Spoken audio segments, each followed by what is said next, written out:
বিজ্ঞানীরা এখন বলছে যে এই যে বাচ্চাদেরকে আপনারা কার্টুন দিচ্ছেন, যারা কার্টুন দেখে সেই বাচ্চাদের ব্রেইন থেকে ডোপামিন নামের একটা পদার্থ রিলিজ হয়, বের হয়।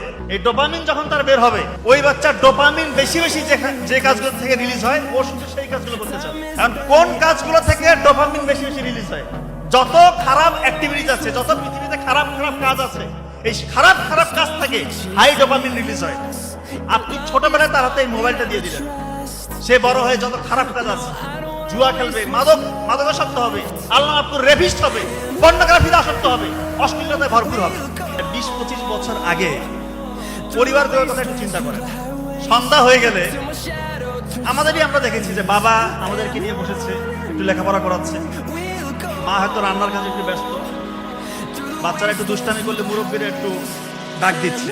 খুব সুন্দর একটা পরিবেশ। সবার সাথে সবার ব্রেইন থেকে অক্সিটোসিন রিলিজ হচ্ছে। অক্সিটোসিন রিলিজ হলে সবার সাথে সবার মানসিক যে একটা বন্ধন, এটা আরো একাত্ম জোরালো হয়। আর 2025 সালে এসে আপনি একই চিত্র দেখেন, একটা পরিবারের দিকে লক্ষ্য করেন কি হয়।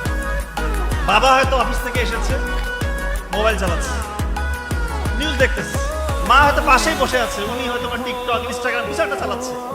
সন্তান 10-12 বছরের সন্তান, তার হাতে মোবাইল দিয়ে দিয়েছে, সে হয়তো কোনো একটা স্টোরি চেক করছে।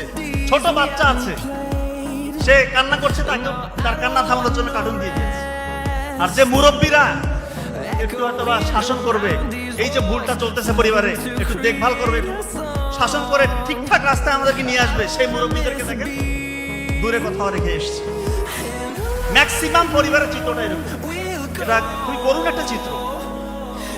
বিজ্ঞানীরা এখন বলছে যে এই যে বাচ্চাদেরকে আপনারা কার্টুন দিচ্ছেন, যারা কার্টুন দেখে সেই বাচ্চাদের ব্রেইন থেকে ডোপামিন নামের একটা পদার্থ রিলিজ হয়, বের হয়।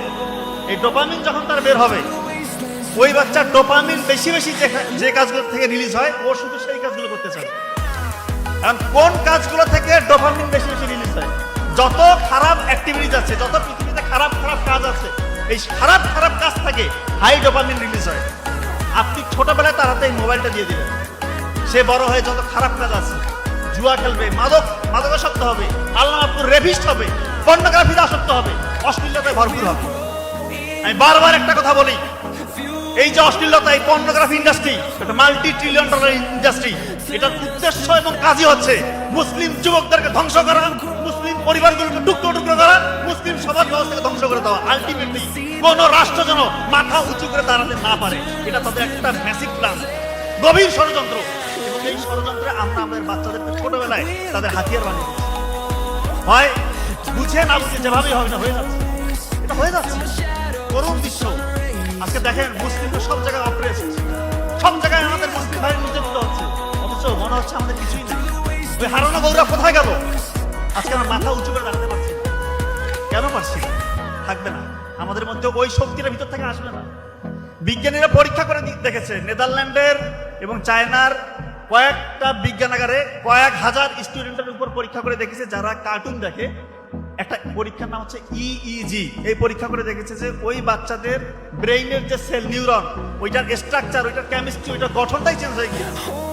মারাত্মক ব্যাপার, গঠনটাই চেঞ্জ হয়ে গিয়েছে। এবং ব্রেইনের মধ্যে নতুন নতুন মিউটেশনের মাধ্যমে নতুন নতুন খারাপ কোষ, খারাপ টিউমার, ক্যান্সারের দিকে ব্রেইনটাকে ধাবিত করতেছে। আজকে দেখেন যে 2.5 বছরের বাচ্চা কার্টুন ছাড়া তাকে খাওয়ানো যায় না, এটা বাস্তব, খাওয়ানো যায় না। 5 বছরের বাচ্চা ঠিক মতো কথা বলতে পারছে, তার যে ল্যাঙ্গুয়েজের যে ডেভেলপমেন্ট সেটা হচ্ছে না, সোশ্যাল ডেভেলপমেন্ট, কার সাথে কিরকম বিহেভ করতে হবে সেটা সে জানে না। কারণ আপনি ছোটবেলা থেকে মনে করতেছেন সে তো বাইরে যাচ্ছে, কার্টুন দিয়ে রাখছে, তার ব্রেইনের পুরো প্যাটার্ন, স্বাভাবিক যে প্যাটার্ন সেটা চেঞ্জ হয়ে গেছে। এটাই সত্যি, এটা বাস্তব। এই কাজটা দয়া করে